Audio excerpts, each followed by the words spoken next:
Et Augé-Saint-Vincent, c'est un village de 530 habitants aujourd'hui. J'y suis élu depuis 20 ans et maire depuis 17 ans.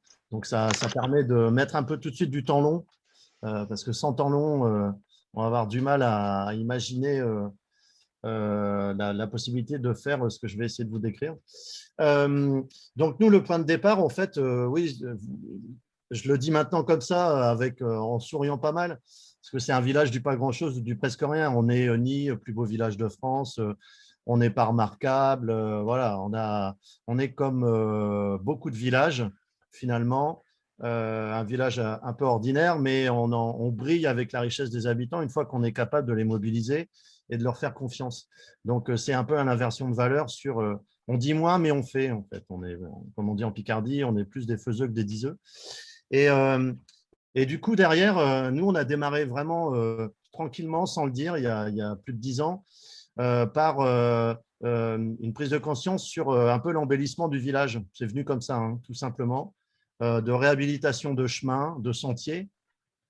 Et donc ça, c'est 2007-2008. Et à partir de 2009, on a commencé à le formaliser au niveau communal pour s'engager progressivement vers une démarche de fleurissement, mais en prenant le bon côté du concours Ville et Village Fleuris, qui a basculé sur les problématiques de développement durable. Et ça nous a permis d'enclencher un peu des premières initiatives locales qui assez vite, donc autour du fleurissement, et qui assez vite se sont complétées avec un engagement citoyen autour de la réappropriation du domaine public. Donc, on a fait une journée, on a commencé à faire des journées citoyennes sans forcément savoir que que ça allait émerger, quoi. Et on a raccroché le mouvement des journées citoyennes il y a 8 ans officiellement, après les initiatives qui ont été prises dans l'Est de la France, à Mulhouse notamment, autour de Mulhouse. En tout cas, ça venait de village, hein, ça ne venait pas forcément de la ville. Et petit à petit, l'engagement citoyen, l'engagement des habitants s'est structuré dans le village. Et puis, au fil du temps, assez vite, on a commencé à vouloir construire, à bâtir des choses dont on avait besoin. Par exemple, sur la place du village, il faut vous imaginer une place de village assez classique, hein. Vous avez le presbytère, l'église et un parc où on retrouvait un terrain de pétanque. Ben, on a remplacé le terrain de pétanque en construisant un bâtiment de 150 mètres carrés pour le comité des fêtes avec un bar permanent, juste à côté de l'arbre du bicentenaire de la Révolution française. Et ça, on a mis 1 an et demi pour le bâtir, à la mode Mormon, hein. Voilà, je dis OK, au niveau municipal, on est prêt à mettre 45 000 € de budget, mais on le fait nous-mêmes. Donc au début, les gens étaient plutôt dubitatifs. Et puis finalement, avec un petit groupe, toujours le noyau hyper indispensable dans ce genre de démarche, un noyau solide, fort et engagé, on a réussi à construire ce bâtiment qui a servi de totem, de point de référence pour tout ce qu'on allait entreprendre par la suite. Et, en fait, aujourd'hui, on est en train de récolter tout ce qu'on a semé depuis pas mal d'années. Et on a là, dernièrement, maintenant, aménagé un presbytère, donc qui est aussi sur la place, pour l'aménager en café citoyen avec un objectif d'épicerie de produits locaux et un projet culturel assez important dont je reviendrai par la suite, je crois. Et on a aménagé sur l'autre moitié du presbytère un gîte pour engager l'hébergement touristique et travailler sur l'attractivité de la commune. Et pour juste boucler les premiers propos, quand on parle d'attractivité des territoires, on est effectivement sur une pièce à double face, quoi. On est sur l'exogène et l'endogène. L'exogène, c'est le classique de l'attractivité. On dépense beaucoup d'argent et on essaie de travailler sur l'image et la communication. Mais sur les 10 dernières années, on travaillait aussi sur la mobilisation d'ambassadeurs, donc un peu de personnes qui voulaient essayer d'agir pour leur territoire. Et finalement, l'endogène arrive maintenant parce qu'on se rend bien compte qu'à travers les points d'accélération sur la crise du Covid et et l'envie des gens d'essayer de bâtir un monde d'après, entre guillemets. L'objectif, ce n'est pas de mettre 40 000 € dans des caméras de vidéosurveillance, mais c'est plutôt de travailler sur des espaces où les gens peuvent se retrouver. Moi, j'imagine mal, par exemple, sur la place, là, on a mis la terrasse, une vidéo, une caméra qui va filmer exactement ce qui se passe et ça va être centralisé au niveau départemental dans une structure dont on ne pourra pas maîtriser. Enfin, là, je mets tout de suite un peu quand même des éléments un peu polémiques là-dessus. On est un peu dans les élections, donc il faut quand même se le dire. Mais ce type de projet on est sur de l'ouverture, on n'est pas sur de la fermeture, quoi. Donc, en tout cas, pour nous, ça marche. Et j'ai valorisé, je le dis tout de suite pour ne pas l'oublier, je travaille sur la valorisation de la journée citoyenne chaque année. Et sur le mandat, le dernier mandat que nous avons réalisé, ça représente 285 000 € de production de richesse. L'engagement entre 80 et 100 personnes, une journée par an pour le village, quoi. Donc, ce qui est fantastique. Donc, on n'attend plus maintenant que de pouvoir le valoriser dans le budget, ce qui n'est pas encore possible. Mais voilà là, un peu la situation d'OG Saint-Vincent. On a fait les choses nous-mêmes, on n'a rien attendu de l'Interco, on n'a pas fait d'études. On s'est engagé et on a essayé de faire et après, on voit comment ça fait. Mais dans la durée, ça marche. Voilà ce que je peux partager avec vous dans un premier temps.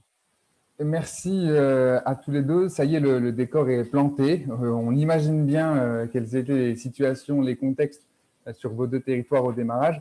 Et puis, assez facilement, on peut se dire, tiens, sur un territoire voisin, pas tout à fait de la même manière, mais les contextes sont similaires. Il y a beaucoup de territoires qui, finalement, sur les mêmes piliers, ont besoin de travailler différemment, quoi, parce qu'on attend une aide extérieure, parce que petit à petit, on sent que les habitants regardent plutôt leur fierté, on la regarde plutôt derrière l'épaule, plutôt dans le passé.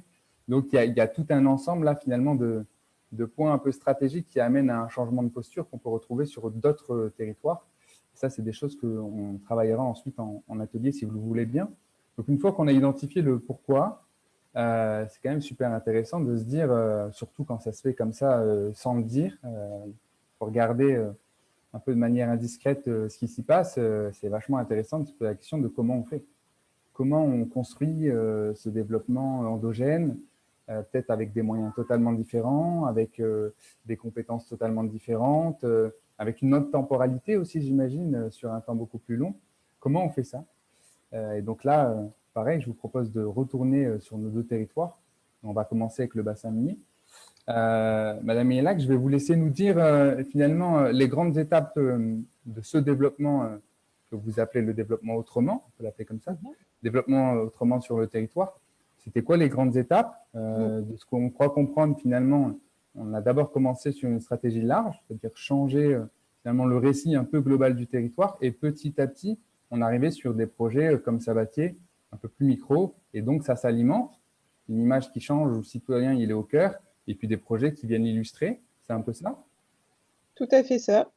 Avec un rôle hyper important, en fait, des partenariats qu'on a pu nouer avec certaines instances qui existaient déjà ou qui n'existaient pas et qu'on a fait émerger au sein de la ville. Alors, quand je parle d'instances, c'est plutôt des comités de quartier ou des maisons de quartier avec qui on avait l'habitude de travailler, mais pas forcément sur ces sujets un peu de démocratie, de participation citoyenne.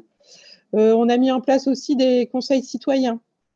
En fait, Rem est aussi une ville en quartier prioritaire, donc il y a quand même pas mal de dispositifs aussi d'implication, on va dire, des habitants dans la vie locale. Mais au fil des années, et grâce justement à tout ce travail d'études qu'on a fait au début, et surtout d'aller à la rencontre des habitants et de parler, d'échanger, de créer du contact, on a capitalisé sur toutes ces prises de contact pour créer justement ces foyers, on va dire, de participation citoyenne. Ça reste vraiment le cœur au final du projet parce que sans cette énergie-là et sans cette confiance et sans cet échange, on peut avoir en effet tout un plan d'action dans les poches, ça ne marchera jamais.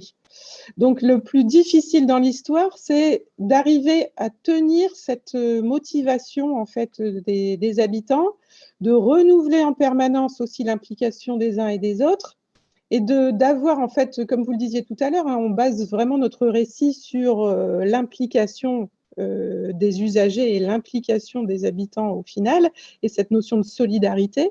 Et donc, faire vivre ça au quotidien, c'est ce qu'il y a de plus difficile. On s'appuie donc sur des groupes, mais on s'est rendu compte, et justement là, dans l'évolution des choses, on se rend compte qu'on a mis en place pas mal de choses. Alors, en plus de la ferme urbaine, par exemple, sur le quartier de Vicoigne, qui est un autre quartier, on a développé un square de permaculture, mais qui est aussi un lieu de convivialité, pareil, avec un comité d'habitants. Même chose, on a développé un parc de street workout, c'est une typologie en fait de sport urbain, avec des jeunes toujours du quartier de Sabatier. Donc là aussi, on a un autre groupe en fait d'habitants avec qui on travaille bien. On vient de lancer en fait avec une association d'habitants le système d'échange local. Donc il y a plein d'initiatives comme ça qui se montent, des jardins partagés dans un autre quartier qui est le quartier du 19 mars. Une volonté aussi de coopérative de jeunes. Donc, grâce à ces foyers, on va dire, d'initiatives citoyennes, on arrive à alimenter notre projet. Mais on se rend compte que maintenant, c'est plus suffisant, en fait, en termes de relations avec les habitants. Et donc là, on a en projet, mais ça va se faire à la rentrée, de créer ce qu'on a appelé le R-Lab. En fait, c'est un lieu qui est dédié à la participation citoyenne. Et nous, notre rôle, simplement, entre guillemets, c'est de mettre en relation les uns les autres, c'est de travailler avec des fondations, avec des partenaires et d'avoir un rôle d'ingénierie aussi pour à la fois faire émerger des projets et aider les habitants à les réaliser. Donc tout ça, ça fait partie aussi de cette dynamique et de l'envie aussi d'élargir à plus de personnes la possibilité en fait de travailler sur l'économie sociale et solidaire à Rennes. Merci beaucoup. On retourne côté ouest, si vous voulez bien. On fait des allers-retours comme ça. Monsieur d'Allongeville, si on revient sur le territoire de Saint-Vincent, alors vous, ce qui est hyper intéressant, c'est que vous êtes approprié un concept, donc, qui est le concept de tiers-lieu, et finalement, vous l'avez mis un peu à votre sauce, quoi. Ce que vous dites, c'est le tiers-lieu, c'est pas un seul lieu physique, finalement, c'est tout le village qui est devenu un tiers-lieu. Hein, et donc, ce qu'on retrouve un peu comme processus un peu moteur des tiers-lieux, ben finalement, on retrouve ce processus-là plus globalement sur l'ensemble du territoire. Et donc, on crée tout un tas de capacités, on crée des capacités multiples d'innovation sur tout un tas de sujets, des capacités en termes de mobilisation de parties prenantes multiples, capacité de construction de lieux aussi, hein, vous allez nous le dire, mais on voit bien que les habitants, ils ont été impliqués dans la construction même de lieux, ce qu'on trouve, je trouve, à peu près nulle part. Et aussi, c'est la création de capacités en termes de financement, des nouvelles ressources qui apparaissent en s'appuyant sur un mode de faire un peu particulier. Si vous pouvez nous raconter un peu comment ça fonctionne, ce tiers-lieu, ces modes de faire, le temps que ça vous a pris, les étapes par lesquelles vous êtes passé. Je vais essayer d'être très synthétique parce que sinon, je vais vous embarquer pendant un peu trop longtemps. En fait, oui, je vais le reprendre par la fin, puis assez rapidement revenir un peu sur la façon dont ça a émergé.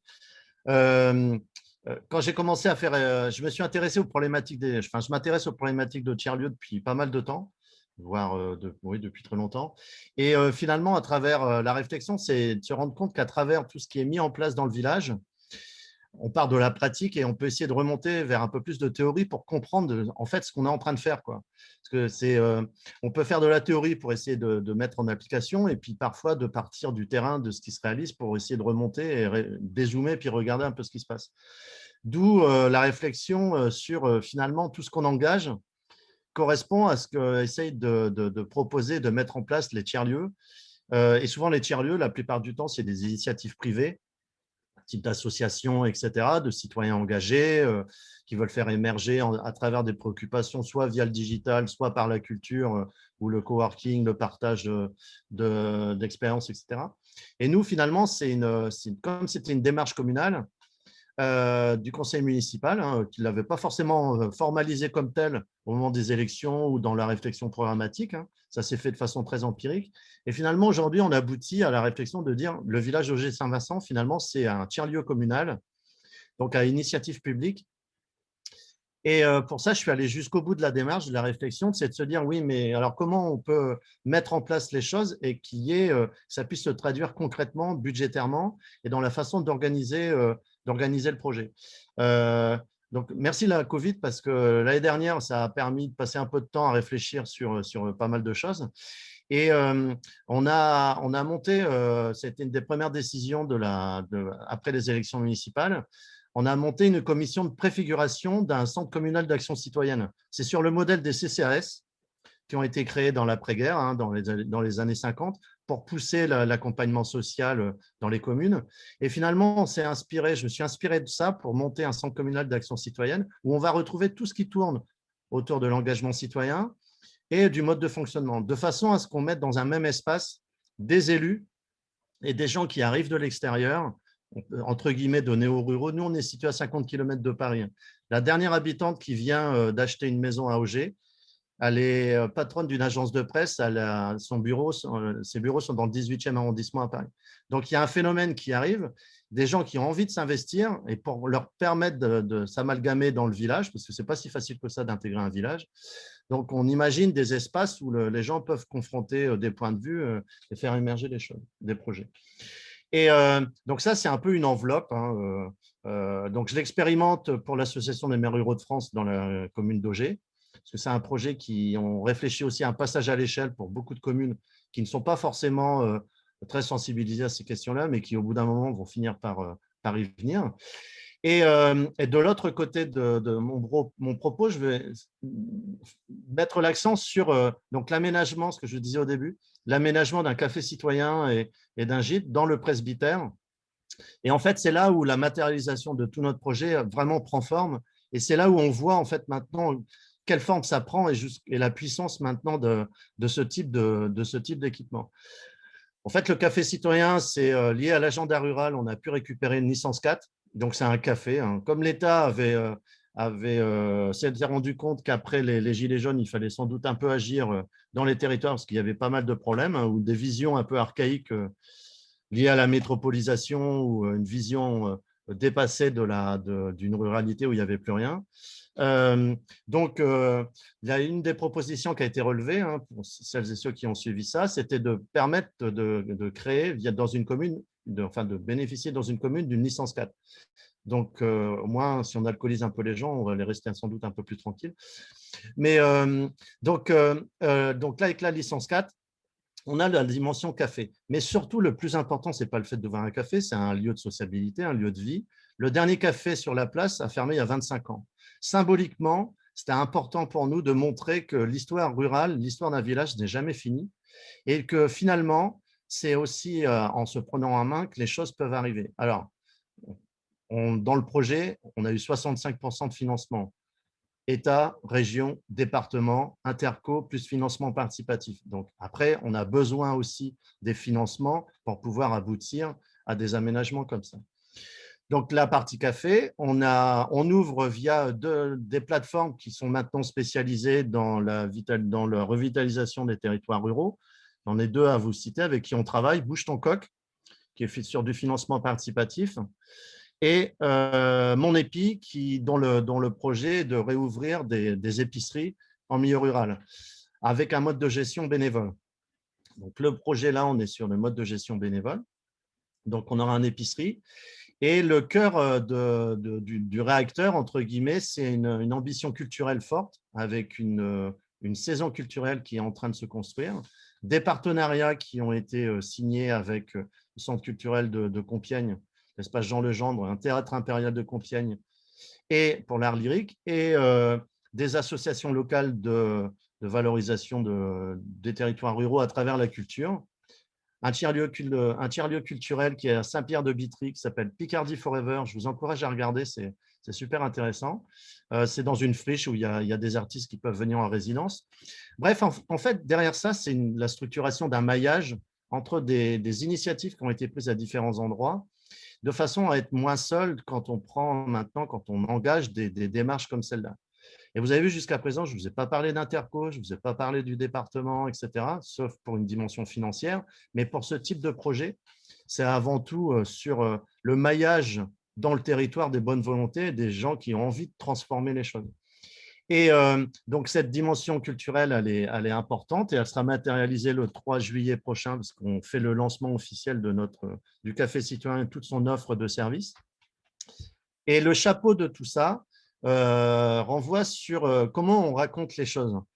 Donc, on reprend un magazine qui existait il y a 30 ans, qui s'appelle La Rurale, qui racontait la vie des villages au moment où l'industrie, enfin la dimension agricole s'industrialisait, que les villages se transformaient, les gens quittaient les villages et partaient ailleurs, d'autres peut-être venaient un petit peu. Enfin bref, il y avait comme un peu la fin de la ruralité, quoi. Et on reprend symboliquement ce magazine, on nous cède les droits, c'est Florence Moreno, l'une des cofondatrices des Chiennes de Garde avec Alimi, et qui nous cède les droits là, le samedi 3 juillet.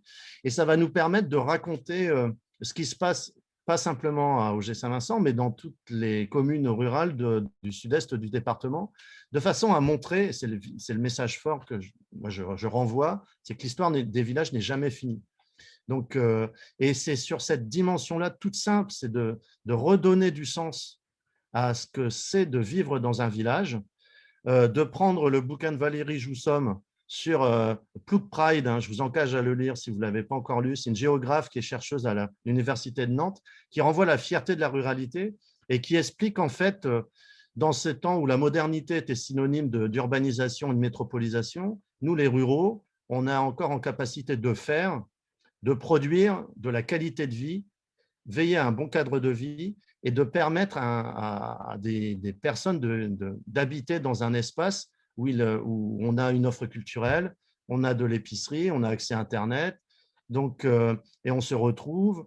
Là, on a diffusé le premier match de l'équipe de France contre l'Allemagne au Café Citoyen. Je peux vous dire que c'était super, enfin, c'était vraiment très bien, quoi. On a été une cinquantaine d'habitants du village à se retrouver. Donc, tout ça, c'est très précieux. Et c'est pour renvoyer sur les capacités d'innovation et de mobilisation, c'est à travers ce type d'outils, finalement, que les gens comprennent que on est bien ici, quoi. On est bien dans le village. Certes, il y a d'autres intérêts à aller en ville ou à Paris en ce qui nous concerne. Les choses ne s'opposent pas, mais il n'y a pas qu'une voie pour exercer ou apprécier la citoyenneté en France, quoi. Il n'y a pas que le monde urbain, il y a aussi la ruralité. Et la ruralité pleine et entière, si on ne souhaite pas la dénigrer comme souvent, on peut l'entendre. Voilà en tout cas le point central maintenant qu'on a avec cet outil, qui est regardé par d'autres communes, d'autres villages autour, hein, parce que les collègues se disent mais pourquoi pas essayer de relancer une activité de commerce local, etc. Donc, on est en contact maintenant avec d'autres villages pour essayer de faire passer le message et le projet. Merci beaucoup. Je vous propose de passer au dernier niveau, donc les effets. Hein, finalement, c'est aussi ce qui nous intéresse. Hein, qu'est-ce que ça produit comme effet?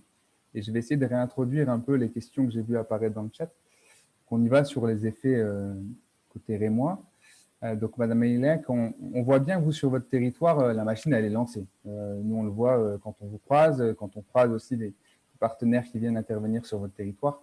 C'est lancé. On a aussi le sentiment que c'est tellement lancé que ça ne s'arrête plus, que assez régulièrement, vous découvrez des nouveaux projets. On imagine. Ça ne doit pas toujours être si facile à gérer. Je pense qu'il faut un peu canaliser toute cette énergie. Et ça nous semble assez intéressant de creuser quels sont les effets que vous observez du côté des citoyens. Est-ce que du coup, sur chacun des projets que vous lancez, il y a une plus forte mobilisation, une plus forte participation?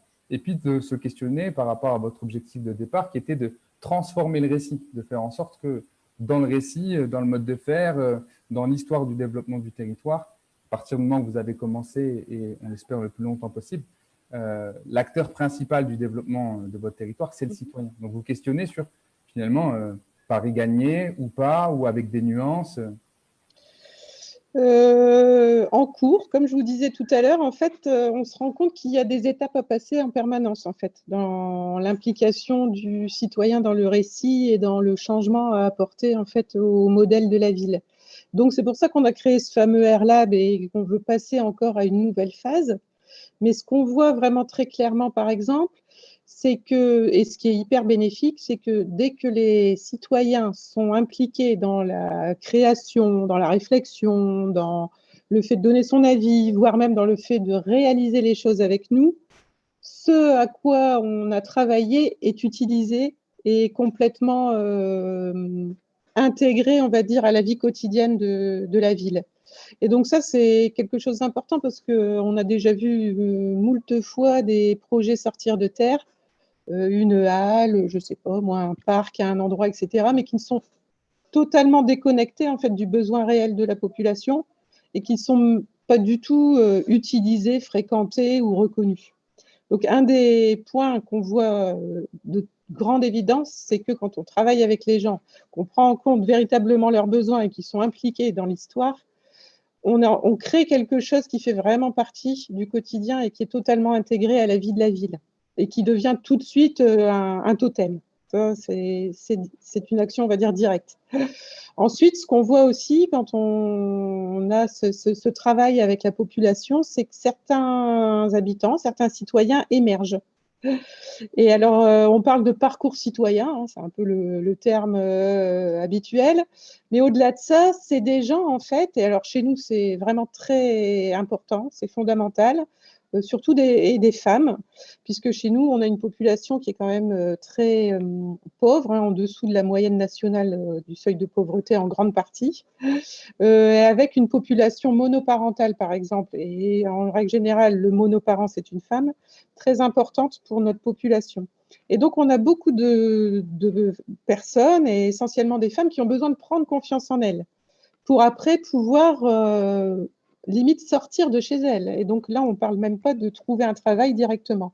Mais en fait, le fait d'avoir des projets comme ça avec les habitants, ça permet aussi à un certain nombre de personnes de prendre confiance, de s'intégrer dans des projets, de gagner en prise de parole, parce qu'à un moment, ils sont bien obligés aussi d'expliquer aux autres quel est le projet et comment on va faire, d'expliquer à la presse.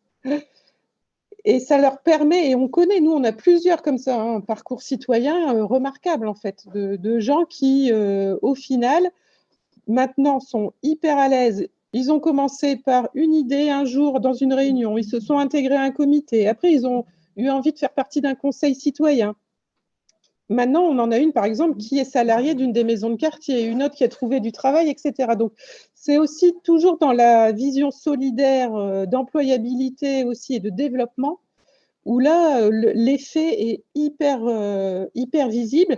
Évidemment, on va dire au début, c'est 10 personnes, 20 personnes, mais au fur et à mesure, ça fait boule de neige. Et je pense que là, on a une vraie valeur ajoutée et on a une vraie mission là-dessus. Je rebondis tout de suite avec une autre question qui arrive dans le chat. On entend tout ce que ça a pu produire côté citoyen. Et c'est super. Ça rend finalement le territoire assez désirable, hein, justement, avec cette force citoyenne qui se développe, avec ces récits qui sont dits par des personnes multiples, même devant la presse, c'est quand même plutôt pas mal. Une question qu'on peut se poser, c'est qu'en est-il du changement de posture au sein de la collectivité? Pour les agents, c'est plus tout à fait le même métier, j'imagine. Ah oui. Est-ce qu'il y a de la formation comment ça a été perçu en interne? Alors, au début, ça a été une révolution totale, puisque en fait, déjà, on parlait plutôt de projet et on parle de partager en fait les idées, partager la responsabilité, partager le quotidien avec d'autres. Donc, ça voulait dire une ouverture totale, alors qu'avant, les gens avaient plutôt l'habitude de travailler chacun dans son métier, chacun dans son silo. Il n'y avait pas vraiment de transversalité. Là, c'est même plus que de la transversalité. Il faut carrément travailler avec les usagers. Donc ça a demandé une acculturation énorme. Et c'est là, pour le coup, Corinne Créqui, la DGS, qui quand elle est arrivée et qui avait déjà connu ça ailleurs, qui a mis en place en fait une organisation et un mode de fonctionnement systémique, transversal, et avec des formations en interne, justement, à ce travail avec l'usager, avec le citoyen. Après, ça reste encore, alors on ne va pas dire que tout le monde à la mairie de Rennes est capable de faire ça. Pour l'instant, on va dire qu'il y a un noyau de 4-5 personnes qui sont en mesure de le faire et qui le font aussi avec des intervenants extérieurs. Hein. Sur certains sujets, on est aussi accompagné par des professionnels. Mais justement, là, le but dans l'année à venir et l'année suivante, c'est de démultiplier ça à l'ensemble des services, puisqu'en fait, chaque service est potentiellement un jour destiné à travailler avec les usagers, avec les citoyens pour créer des projets. Merci pour cette réponse. Je vous propose de repartir dans l'Oise. Monsieur d'Allongeville, vous, de votre côté, on sent quand même qu'on est sur un prisme assez territorial aussi. avec cette vision de tout le territoire qui est un tiers-lieu, avec ces lieux un peu totems. Est-ce que vous savez nous dire, là, comme ça, en synthèse, c'est quoi maintenant les nouveaux piliers du développement? C'est quoi les nouveaux piliers de la stratégie du développement à OG Saint-Vincent? Et puis, comment vous les projetez? Quel rôle ils vont jouer, ces piliers-là? Le temps long, l'application des citoyens, les journées un peu clés, les lieux totems, comment vous les projetez dans la stratégie du développement du territoire d'OG Saint-Vincent? En fait, il y a des choses qu'on essaye de maîtriser, et puis des choses qu'on ne maîtrise pas et qui apparaissent. Sur le dernier point, il y a 3 semaines maintenant, j'ai un habitant d'une 35 ans environ, qui est venu me voir. Un samedi matin, on a fait un temps d'échange au café. Et en fait, son projet de vie, c'est d'installer une ferme en permaculture. Il tient ça de son grand-père qui était agriculteur. Lui, il est électricien de formation et de métier en ce moment-là. Et en fait, il sature. Voilà, ça lui plaît plus. Il n'y a plus assez de sens. Et il y a eu c'est ce qu'il m'a expliqué, hein, je vous livre simplement ce qu'il m'a dit. La conjugation de la crise de la Covid, plus un peu toutes les initiatives qui ont été prises depuis pas mal d'années dans le village. Et il se dit, mais j'ai envie d'avancer, quoi. Et il va s'installer pour ouvrir une ferme en permaculture dans le village. Donc là, c'est une traduction concrète une sorte de transition. Parce que pour le dire simplement, le village d'Auger, c'est des grandes plaines agricoles picardes, hein, de l'Oise. C'est les céréales, de la betterave. C'est des grandes fermes, hein, de 300 à 500 hectares. Donc voilà, c'est de l'agro-industrie.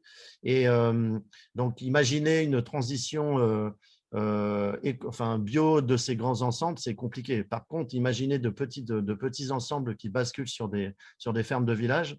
Là, j'y crois davantage. En tout cas, ça, c'est une première matérialisation qu'on n'avait pas anticipée, hein, je n'avais pas prévu ça. Et la deuxième chose qu'on constate, c'est finalement, les gens parlent vraiment maintenant autrement de leur cadre de vie et du village, et y compris à l'extérieur. Et il y a une sorte un peu de réputation qui est en train de se construire, qui est assez intéressante et qui donne envie à d'autres villages de faire. Donc, dans les objectifs qu'on se donne, c'est de partager notre expérience et puis d'encourager nos voisins. On est en regroupement scolaire avec d'autres communes, par exemple. C'est d'encourager des participations et ce qu'on a pu mettre en place pour que la structuration du monde d'après, de la question de la transition et de l'engagement puisse se faire et qu'on ne soit pas les seuls, parce que ce n'est pas très intéressant d'être tout seul, hein. Au bout d'un moment, il vaut mieux quand même être plusieurs, ça rassure. Et donc, que ça puisse s'engager. Et je crois beaucoup à ce que je l'ai dit un peu rapidement tout à l'heure, mais au maillage entre différentes expériences qui peuvent faire sens dans un territoire. Donc, nous, on a il y a des tiers-lieux qui ont émergé dans le sud-est de l'Oise. Il y en a un important qui s'appelle l'Ermitage à Autrèche, qui est devenu une fabrique de territoire. Je vous disais Picardie Forever, qui est un tiers-lieu plus culturel.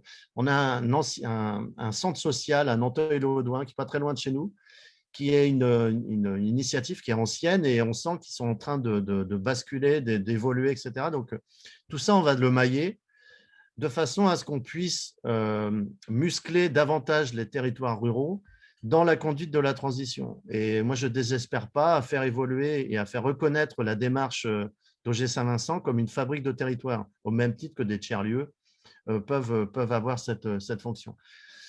Donc, là, on a recruté des services civiques, enfin, une personne pour le moment, on en cherche un deuxième. Donc, je lance un appel, hein, on recherche un service civique pour nous accompagner sur la dimension culturelle du projet, du Café Citoyen. Et sur l'impact, ce que je voudrais relever aussi, c'est l'émergence en fait du partage des talents dans le village. Je trouve que ça, c'est vachement bien. Il y a des gens qui sont compétents dans des tas de domaines. Et donc, c'est au service de nous ce qu'on a pu mettre en place. Mais je sais maintenant, par les oui-dire, qu'entre les habitants, la solidarité qui existe déjà de façon historique, en fait, elle s'amplifie. Il y a beaucoup plus de personnes maintenant qui n'hésitent pas à demander service à d'autres parce qu'il y a des endroits où la médiation, elle s'est faite de façon générale, quoi. Et pour les nouveaux habitants, ça c'est bien. Comment on peut intégrer les nouveaux habitants du village? Parce qu'ils sont quand même nombreux. On a gagné 100 habitants en 20 ans à peu près. On ne va pas non plus grossir. Nous, on vise 600 habitants. On est 530 là. Dans 15 ans, si on est 600, c'est très bien. On veut pas on veut pas de grands lotissements. On ne veut pas de grands espaces d'urbanisation. Donc, voilà, c'est un point qui… c'est un point sur lequel j'aurais pu insister davantage sur le partage des talents dans le village. Je trouve que c'est quelque chose qui est vraiment très intéressant à observer, et des talents dans tous les domaines, hein. Faut mesurer ça. C'est plus la réalité rurale il y a 50 ans où les métiers tournaient autour de l'agriculture essentiellement. Là, aujourd'hui, on couvre énormément de domaines très différents. Il a été dit tout à l'heure dans le chat que c'est en rural que finalement on est les meilleurs en innovation sociale. Je reviens sur ce que vous disiez en introduction. C'est les deux mêmes faces, c'est les deux faces d'une même pièce, développement endogène et développement exogène. Est-ce que dans les piliers ou dans les effets, ou alors pour demain, vous pouvez nous dire un mot du rapport renouvelé ou à renouveler entre l'économie locale qui se développe et puis finalement cette économie exogène, ces entreprises extérieures, est-ce que ça redéveloppe finalement une forme d'envie de travailler avec le territoire ou pas? Très directement, ce que nous, on a observé, et puis c'est une réalité, hein, c'est l'impact du télétravail et la bascule temporelle qui s'est réalisée et qui est en cours, hein, où les gens prennent conscience. Mais ça, c'est vrai pour tous les territoires ruraux qui sont situés à 1 heure et demie d'une métropole, quoi. Nous, les gens travaillent beaucoup sur la plateforme de Roissy, qui est située à une demi-heure, ou après, plus loin, Paris, qui est à 45 minutes, 40 minutes en train de chez nous. Donc, c'est 3 heures par jour, hein, de temps perdu sur les transports. Il faut mesurer ça. Et quel va être l'impact après du réinvestissement dans le village ou dans la vie, dans le territoire, de ces gens qui vont gagner 3 heures de leur temps par jour pour avoir un meilleur cadre de vie, une meilleure vie, entre guillemets. Donc, la dimension du télétravail, elle est forte. Donc, nous, le café, il est aménagé, il a été fait pour que ça soit un espace de coworking. Donc ça, on est déjà prêt à accueillir les personnes qui vont connaître ça. Après, à plus long terme, là, on est sur du travail individuel, hein, on est sur des professions qui permettent de télétravailler. On a encore des personnes qui doivent aller, qui ont du travail physique en poste sur le site aéroportuaire de Charles de Gaulle, etc. Donc ça, il y a des aspects sur lesquels on peut pas agir, hein, il faut en être conscient. Donc, peut-être un élément sur l'évolution agricole et les circuits courts. Donc, de quelle manière cet aspect-là en milieu rural va évoluer? Je pense qu'il y a une nouvelle génération des enfants. Là, chez nous, les agriculteurs actuellement qui exploitent leur terre ont entre 55 et 65 ans. Les enfants arrivent et on sent qu'il y a l'émergence de nouvelles pratiques agricoles ou l'envie de faire un peu différemment. Donc, dans le regard traditionnel sur la ruralité avec le lien avec l'agriculture, c'est sans doute là où il y a quelque chose qui va se produire. Mais je mets tout de suite un bémol parce que, sans doute comme ailleurs, on est confronté à la problématique des méthaniseurs industriels avec les évolutions liées à GRDF et du prix, les prix qui sont protégés. Donc, on voit proliférer dans notre territoire des méthaniseurs à entre 8 et 10 millions d'euros la pièce et qui, malheureusement, risquent de continuer d'un peu de nous enfermer dans de l'agro-industrie. Donc, une problématique rurale sur des aspects dont on a raconté les choses qui sont très positives, mais sur d'autres aspects, des sources quand même encore d'inquiétude sur des pratiques entre guillemets industrielles qui sont difficiles à accepter. Eh bien, merci beaucoup. Tout doucement, on s'approche dans le timing de la fin de cette table ronde. Ce que je retiens là dans les mots-clés, et puis je vous laisserai les uns les autres vous exprimer dans les ateliers juste après. Et dans les mots-clés du développement endogène, je retiens que en fait, ce n'est pas nouveau. Dans l'idée, en tout cas, ça existe depuis longtemps. Pour autant, quand on s'y met, j'ai l'impression que c'est très intuitif quand même. Très intuitif, on redécouvre et c'est nouveau au moins pour toutes les parties prenantes quand pour la première fois on se retrouve et on ne regarde pas en chien de faïence, mais il y a quand même une habitude à prendre.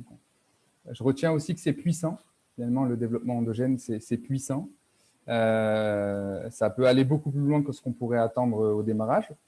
Je retiens aussi que c'est durable, c'est-à-dire que quand on crée les ressources localement, quand on enrichit finalement les compétences locales, quand on fait en sorte qu'il y ait une vraie capacité collective de construire des bâtiments, ben cette compétence, ensuite, elle reste. Elle reste très, très longtemps. J'entends aussi que finalement, le développement endogène, c'est ouvert, alors qu'on pourrait penser un peu le contraire. Donc, merci d'avoir arrêté cette idée un peu préconçue. On n'est pas sur l'enfermement, on n'est pas sur le repli sur soi. Au contraire, on n'est pas dans le local-bocal, on est plutôt dans on pense localement et on agit globalement. Et puis, j'entends aussi que c'est beaucoup plus de richesse, quelque part, notamment sur des territoires où la richesse vient à manquer. Quand on l'active à l'échelle individuelle et collective, il y a une vraie richesse qui est produite et des vraies ressources pour créer cette richesse. Et du coup, quelque part, on crée et puis on ne s'arrête plus de à la fois enrichir nos ressources et du coup, en réponse, créer un certain nombre de richesses localement. Je vous remercie pour ça. Je retiens aussi que finalement, le développement endogène, c'est aussi la création du autrement, d'un autrement multiple sur le territoire, et c'est aussi la création d'entreprises. Création d'entreprises autrement, et c'est là où l'exemple de HEC aurait été intéressant. Parce que sur HEC, ils ont, face à une problématique aussi très locale, de perte d'une épicerie locale en rural sur le village de 2000 habitants. Voilà, un contexte qui arrive malheureusement sur bien des territoires. Fermeture de l'épicerie à cause d'un modèle économique, modèle d'affaires qui ne tient plus, finalement. La collectivité a mis en place toute une démarche pour changer, finalement, le service qui était proposé, le renouveler et arriver à aboutir sur la création d'une SIC, une société coopérative d'intérêt collectif, sur le territoire, avec prise de participation au capital de la collectivité, participation à la gouvernance, aux côtés d'autres entreprises du territoire, de citoyens du territoire. Ça me semble aussi important de le révéler et de le regarder. Et j'espère sur un autre événement, on pourra faire intervenir l'exemple de HEC qui est aussi hyper intéressant, qui est au même niveau que nos deux autres intervenants. Je vous remercie tous les deux pour ces témoignages de OG Saint-Vincent et sur la ville de Rennes. Et je vous propose ensemble de continuer. Non, HEC, c'est pas comme ça. C'est eux, c'est exactement. Merci. Je vous propose de continuer l'après-midi et de passer en atelier. Donc, l'idée des ateliers, vous avez entendu deux témoignages, et bien plus que ça, parce qu'en fait, ça fait appel à pas mal de références un peu externes. On va se mettre en atelier autour de 3 dimensions. Première dimension, et en fait, ça fait totalement référence à ce qui vous est venu naturellement dans le chat, où on va s'interroger sur la place de la collectivité, des techniciens, des élus. Un deuxième atelier plutôt sur la place des citoyens, sur comment on leur laisse une place et on leur permet de prendre cette place dans la participation, dans la gouvernance, dans le développement des projets. Et puis un dernier atelier où on va être sur ce qu'on disait à la fin, quel est le lien entre cette économie endogène, cet écosystème local et finalement ces nouvelles opportunités qui arrivent avec des entreprises externes, comment on travaille ça. Donc 3 ateliers. Ce qu'on vous propose là de traiter sur ces ateliers au-delà de la thématique, c'est quel questionnement vous avez à la suite de ces interventions, qu'est-ce que ça fait émerger comme questionnement, qu'est-ce qui vous semble être des sujets qui restent à creuser. Et puis, deuxièmement, quelles sont les bonnes pratiques que vous avez repérées? Qu'est-ce qui vous semble important à promouvoir dans les pratiques qu'on a entendues à travers ces 2 témoignages? On fait ça pendant une petite demi-heure, on se rejoint, on fera une restitution du coup de ce qui se dira dans les 3 ateliers et ensuite, on prendra, si vous voulez bien, tous les enseignements qu'on aura eus sur cette journée-là en synthèse avec l'arrivée de notre grand témoin, qui est Patricia Andrio du RTES. Madame Andrio, si vous nous entendez, on est à l'étape de restitution. Donc après la table ronde, 3 ateliers de travail sur 3 questions, sur 3 sujets distincts. Un premier sur la place des collectivités dans ce développement dit endogène, un deuxième sur la place des citoyens et un troisième sur le lien entre l'écosystème en local et puis les entreprises externes. Donc on a travaillé pendant 30 minutes à la suite de cette table ronde sur 2 questions. D'abord, quels sont les questionnements qu'on a en écoutant un peu tout ça, qu'est-ce que ça pose comme question? Et puis, deuxièmement, quelles sont les bonnes pratiques qui apparaissent et qui seraient intéressantes de diffuser, de relayer, de promouvoir et de développer sur les autres territoires en région. Et je vous propose sur la restitution de rester 5 minutes de restitution par atelier, de commencer par l'atelier numéro 1 sur la place des collectivités dans ce développement. Moi, je vais faire la restitution du premier atelier de manière très très rapide en 3 mots et peut-être qu'Olivia me complétera. Vous dire qu'on a forcément parlé du faire avec, que les collectivités devaient faire avec, les citoyens devaient faire avec leurs différents partenaires, quels qu'ils soient. Un faire avec pour éviter la marche arrière, c'est les propos de Gérard, qui ont été, voilà, on en a discuté un bon moment. Se dire qu'il fallait forcément des élus motivés, voire motivés et engagés dans les structures de l'ESS, mais pas que, et que ces élus devaient embarquer tout le monde sur des projets co-construits, co-élaborés, sans forcément chercher à aller à la course au projet, quoi. Il fallait qu'on se mette tous d'accord sur les projets à co-construire ensemble pour éviter justement d'en mettre de côté et peut-être de prendre certains raccourcis. On a également beaucoup parlé du temps long pour mettre en place ces types de dynamiques et de tout l'équilibre, ce jeu de funambule, j'ai envie de dire, à avoir de la part des élus et des techniciens des collectivités pour gérer les différentes notions de temps entre les structures privées, le temps des mandats, les envies parfois rapides des citoyens, et que voilà, tout l'enjeu, en tout cas, pour qu'une collectivité soit pleinement actrice du développement local, résidait dans ces logiques de gestion du temps. Olivia, si tu veux compléter. Oui, tout à fait. Du coup, la question du temps est revenue pas mal de fois. Et puis, en fait, dans les témoignages qu'il y a eu, ce qui est ressorti beaucoup, c'était, enfin, il y a eu des questionnements autour de quelles sont les conditions qui peuvent favoriser cette évolution-là dans la manière de voir le développement. Et il y avait des questions sur les conditions autour de la taille du territoire concerné. Est-ce que le fait d'avoir des acteurs impliqués sur le territoire ou présents sur le territoire avec certaines compétences, ça peut aider. Quelles sont des pratiques qui peuvent être mises en place pour impulser ça auprès des élus? Est-ce que le fait d'avoir des élus sensibilisés dès le départ, ça change énormément la donne ou pas? Et qu'est-ce qu'on peut impulser en termes d'activité ou de présentation pour mettre un pas pour aller plus loin? Voilà, et puis il y avait la question des instances qui pouvaient être mises en place, parce que quand on parle de co-construction et du coup de co-responsabilité, comment est-ce qu'on imagine ce partage de pouvoir et est-ce qu'il y a des instances qui permettent de renforcer ça? Voilà, globalement pour compléter, Julien. Merci à vous deux, merci à chacun dans l'atelier. Je vous propose de faire la même chose avec l'atelier numéro 2 sur la place des citoyens.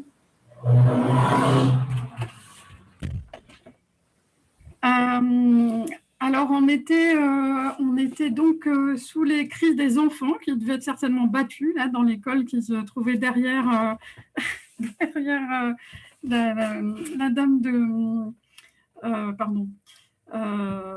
de cette ville. Rappelez-moi cette ville. Madame Meillac de Rennes. De Rennes. Désolée, je ne connais pas vraiment vos initiatives.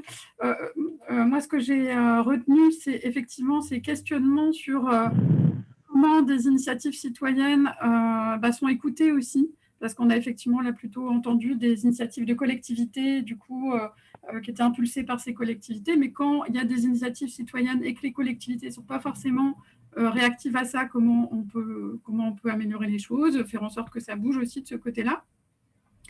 Il y a des projets, il y a un projet qui a été cité de jardin associatif qui s'est mis en route et qui a fonctionné sur une zone transitoire où des logements devaient être construits. Et donc là, ça a fonctionné. Donc, et il y a d'autres exemples où les projets citoyens ne sont pas forcément reliés et il y a une difficulté à relier ces deux mondes-là, des citoyens et des collectivités. Il y a eu également du coup des exemples de bonnes pratiques. Alors du coup, Fanny Méliac parlait effectivement de quand le maire est convaincu, c'est plus facile. Après, parfois, il faut aussi se mettre à sensibiliser les autres élus qui ne sont pas forcément du coup directement, ne voient pas directement leur intérêt dans cette espèce de partage de, alors si ce n'est de pouvoir, mais en tout cas de responsabilité. Il y a du coup a été cité le CERD qui permet aussi de sensibiliser les élus en allant voir d'autres initiatives ailleurs. Donc le centre de développement durable qui est pas mal impliqué là-dedans. Et elle citait également comment on fait justement pour mettre en lien des idées de citoyens qui peuvent être parfois spontanées. Un jeune qui dit tiens, je voudrais un aménagement sportif, etc. Et là, tout le travail du côté de Rennes, c'est de mettre en lien justement ces initiatives spontanées avec la politique de la ville, l'intérêt général, et que finalement, c'est pas si compliqué que ça. Apparemment, c'est possible de faire du lien entre ces deux choses-là parce que ça se relie, ça se rejoint. Donc, je ne vais pas revenir sur cette histoire de temps long. Effectivement, plusieurs mandats, ça permet également de faire avancer les choses. Et il y a aussi l'intérêt, justement, là, on parlait des initiatives citoyennes qui ne sont pas forcément écoutées. Quand elles peuvent s'appuyer sur des structures déjà existantes qui ont pignon sur rue, là, on évoquait Solaire en Or, c'est plus facile aussi. Du coup, de faire avancer des projets citoyens. On a parlé de l'importance d'avoir un lieu repéré pour accueillir et accompagner les initiatives. Ça a été évoqué tout à l'heure, d'ailleurs, dans les deux exemples de villages. Voilà, je crois qu'on a fait le tour. Et puis, on a parlé des PTCE également, qui, du coup, se montent, mais qui demandent quand même on va dire, un accompagnement assez lourd, quoi. On va passer au troisième atelier sur le lien entre les acteurs locaux. On s'est posé la question sur ce que c'était, donc on reviendra là-dessus. Et puis les entreprises extérieures au territoire.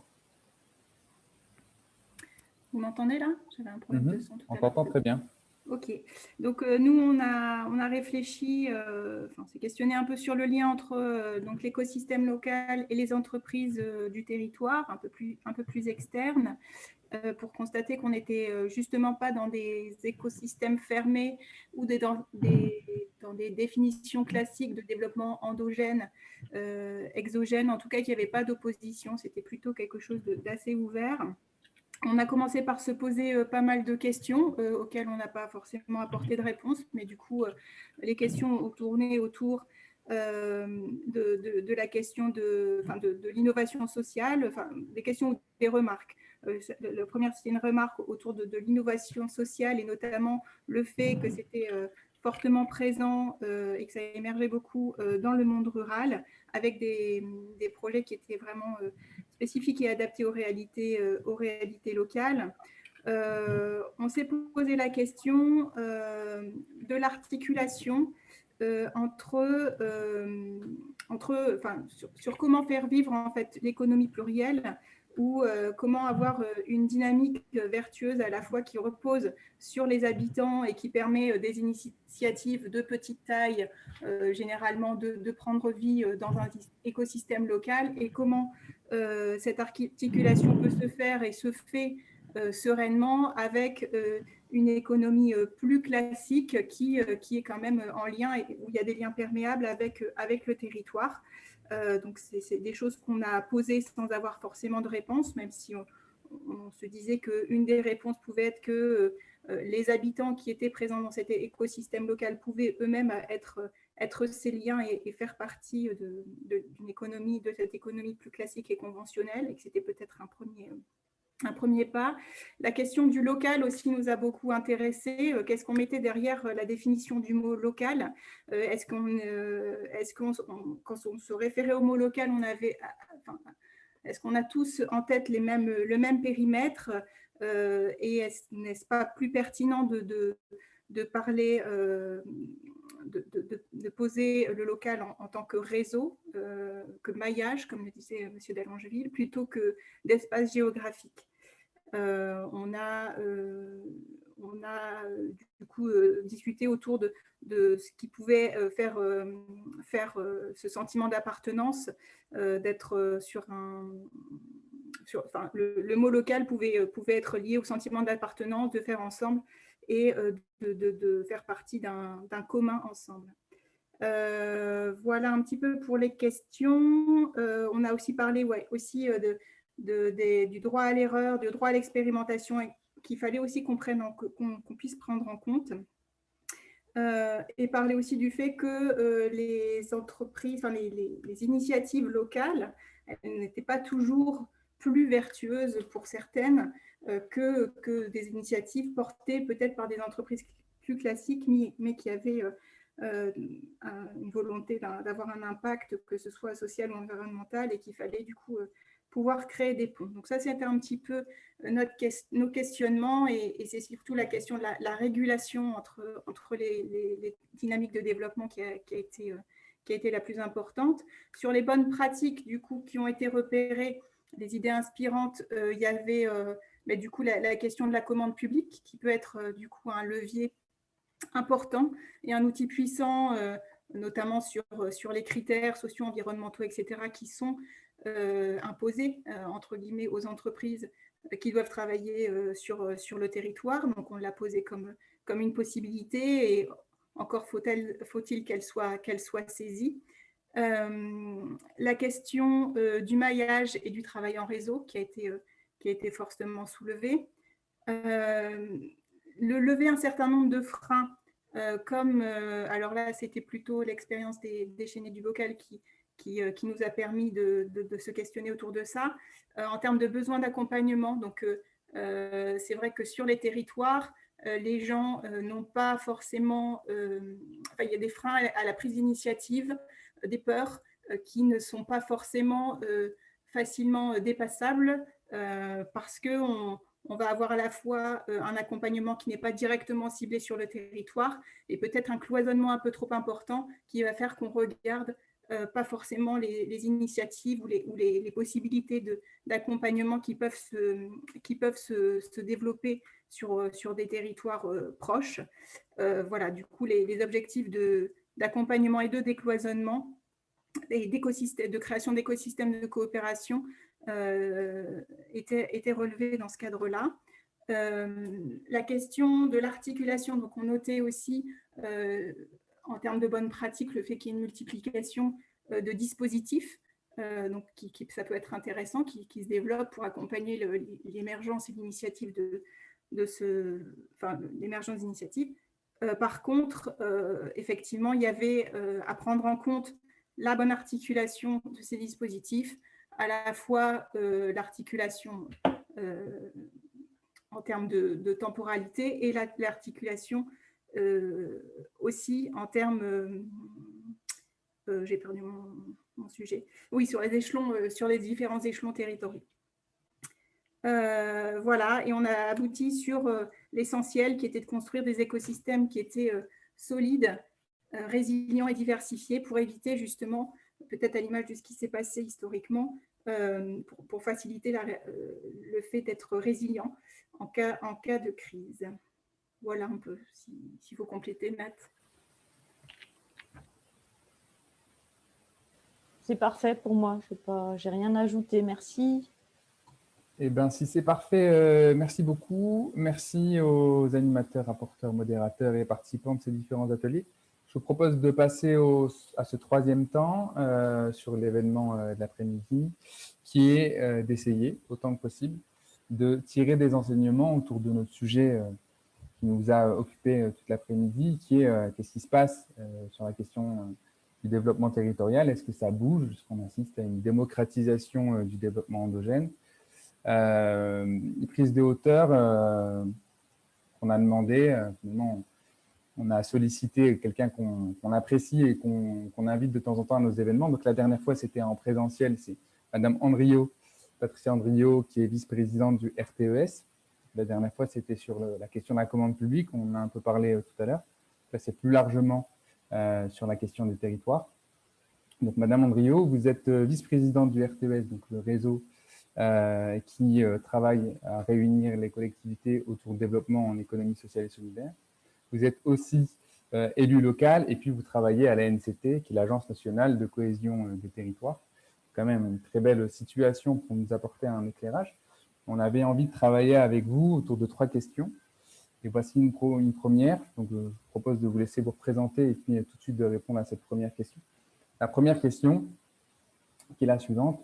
Donc, nous, on voit les choses plutôt Hauts-de-France, même si on les reliait au niveau national et plus largement dans des réseaux d'économie solidaire qui travaillent sur d'autres échelons que le niveau régional.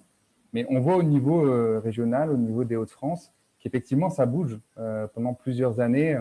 Le développement endogène, le développement qui s'appuyait sur les ressources locales. Il y avait quelques territoires qui en parlaient et on mettait en avant toujours les mêmes territoires, que ce soit Los Angeles, Grande-Sainte. Aujourd'hui, il y a beaucoup plus de noms de territoires qui apparaissent et donc on se pose la question de est-ce qu'on assiste à un phénomène de démocratisation, un phénomène d'ouverture, d'essaimage de ce mode de faire particulier. Et donc on a envie de vous entendre là-dessus. Est-ce que c'est le cas? Est-ce que dans d'autres territoires, sur d'autres régions de France et d'ailleurs, c'est effectivement ce qui se passe? Et est-ce que le phénomène qui explique l'apparition de ce type de développement sur tout un tas de territoires, c'est pas finalement l'accentuation des crises, la crise sanitaire qu'on est en train de vivre, mais aussi plus historiquement et aussi pour l'avenir, la crise écologique, la crise sociale, la crise économique sur les différents territoires? Ouais. Merci de votre invitation. Bonjour à tous. Je suis désolée de vous avoir rejoint tardivement, mais j'avais une contrainte jusqu'à 15h30. C'est toujours contente d'intervenir pour vous, même si j'aime bien aussi quand c'est en présentiel, hein, comme tout le monde. Voilà. Alors, merci pour la présentation. Juste, mais je crois que j'avais déjà eu l'occasion de le dire la dernière fois, mon prisme, qui est peut-être pas complètement adapté à votre réalité, c'est quand même la question de la ruralité, puisque je suis élue d'un territoire, d'une commune adjointe, d'une commune de 350 habitants, et donc au sein de l'interco de cette commune et du pays, enfin du PETR, et puis qu'à la NCT, comme vous l'avez dit, je m'occupe des questions de ruralité et de l'agenda rural. Voilà. Donc voilà, c'est un peu mon entrée. Il faut l'avoir en tête parce qu'il y a un certain nombre de remarques que je peux faire viennent de là. Voilà, c'est entre ruralité et Europe.